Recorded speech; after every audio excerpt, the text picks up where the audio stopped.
Speaker. I call the Honourable Nathan Guy. Chair. Well, there we heard a very interesting speech from Damien O'Connor.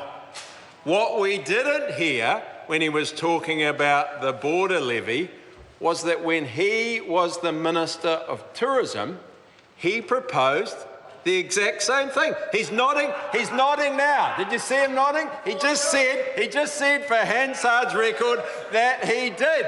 So he did propose a border levy when he was the minister in the Labor government. And now he stands up and says, isn't it terrible that the national government is indeed implementing in part what he was proposing? So he has forgotten what he was proposing in several speeches when indeed he was the Minister of Tourism. And I was so disappointed that that member wouldn't support the border levy when we proposed it on the back of the budget. In fact, we didn't hear a squeak from that member. He couldn't get on a plane to the West Coast quick enough, and he hoped that no one would discover the fact that he proposed the border levy in the dying days of the Labor government, and now he's forgotten. And looking at his face over there, we know that he proposed it, and look at that grin, it tells you 1,000 words. Mr. Speaker, we should be indeed supporting the primary sector. We support the primary sector on this side of the House. We celebrate success. An industry, a sector that generates around $4 million an hour in terms of export earnings for this country. And I am the first one to acknowledge it's tough times for the dairy industry right now. It's very tough times. But I will also acknowledge the medium to long-term outlook for the dairy industry is extremely bright. And our farmers know that. Our farmers know that this is a period of short-term volatility. The doomsayers on this side of the House just want to talk it down, and yet again we hear Andrew Little and Damien O'Connor and others saying, it's a crisis, it's a crisis. Well, we had the manufacturing crisis the day that all of the parties pretty much on the other side of the House proposed that. Actually, manufacturing started to grow, has never looked back. So the dairy sector will get through this. And of course, what's not acknowledged, and I was talking about it earlier in the House today, is our red meat sector, particularly beef, going incredibly well. What is also happening is our kiwi fruit, our viticulture, $1.42 billion of export earnings for kiwi fruit. Cespri blowing through the high level of $1 billion, almost back above pre-PSA returns, which is fantastic. And also our forestry sector starting to grow and waiting for new opportunities in the US. And I know that Minister Goodhue will make some comments about that. What we also shouldn't forget, importantly, about the future of seafood. And it's great to see in the situation outlook for primary industries that seafood is forecast to grow to $1.8 billion by 2019 on the back of aquaculture growth. Not a lot happened when Labor was in government under aquaculture. A lot of potential under this government for aquaculture to grow and prosper, more so than what happened under Labor. So we have a focus on supporting our exporters through the tough times. And actually a big part of the primary sector is growing incredibly well. Number one priority for me, Mr. Chair, is biosecurity.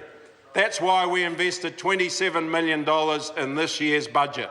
And we just made an announcement last week, more dog detector teams, 20 extra, more X-ray machines, more people on the front line, more auditing of in-country audits, import health standards, etc. A real focus on biosecurity, because you can't grow our exports unless you focus on the protect part, which is biosecurity and also food safety, where Minister Goodhue is doing an outstanding job.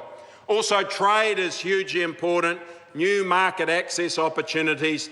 That's why we're very optimistic about the Trans-Pacific Partnership, and it's going to be interesting when those negotiations land, just to see where political parties across the House actually fall. Who will support it? Mr Chair.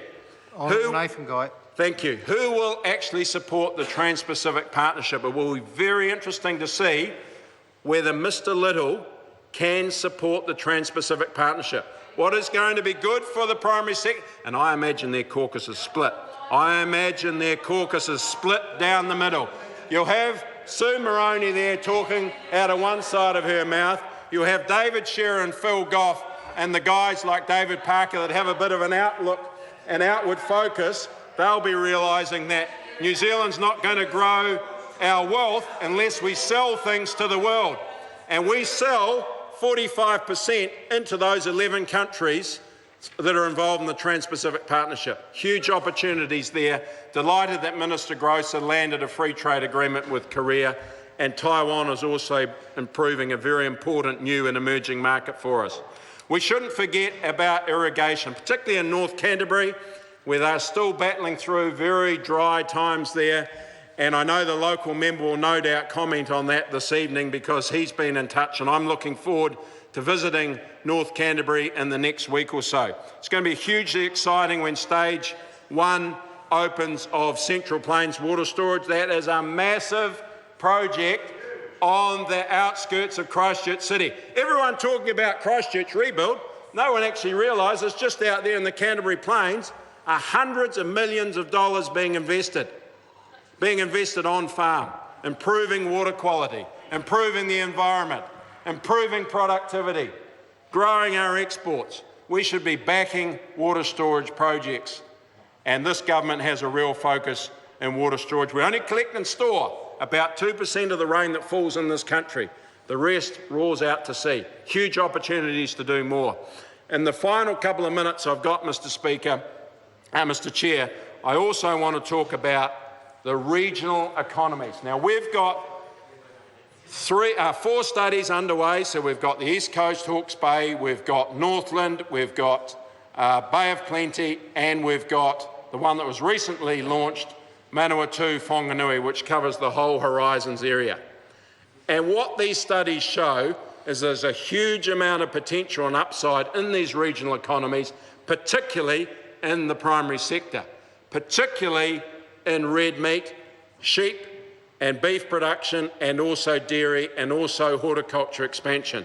So MPI with MB and TPK will be working with regional leaders to lift the performance of these 4 regions. Because these 4 regions, and Mr McKelvey talked about it before, and he's well in touch with the potential of his region, as is Chester Burrows, the other local MP there, and John O'Naylor, are all linked in with the opportunities of this regional growth study for the Lower North Island. Also, we've got a real focus on skills, because we know that we need to attract about another 50,000 in the primary sector over the next 10 years or so. Now, about half of them will need to be tertiary qualified or level 4 qualifications. So they'll be your food safety scientists, they'll be your robotic engineers, they'll be your environmental planners. Agriculture is actually becoming a lot more sophisticated. So we've got to attract the youngest and brightest into a big part of the New Zealand economy. We've got to celebrate success. We've also got to retain and upskill our primary sector capability. And of course, we can't do that here in Wellington, and the government shouldn't be doing it on its own. So we are reaching out to industry. And when I say we, we've got some work underway with MPI and the Ministry of Education working closer together, looking at pilots in the likes of Ashburton and Picton and in Kerikeri. In Ashburton, huge potential there for sheep and beef production and also dairying and arable. Bringing in the local principals so that they understand there's jobs in their local community. In Picton, it's about viticulture and it's about aquaculture. In Kerikeri, it's about sheep and beef and dairying and horticulture. So it makes sense that we wrap our arms around industry, get in touch with those principals of those local schools to make sure that they understand there are jobs in their local economies. And finally, we should be backing the primary sector.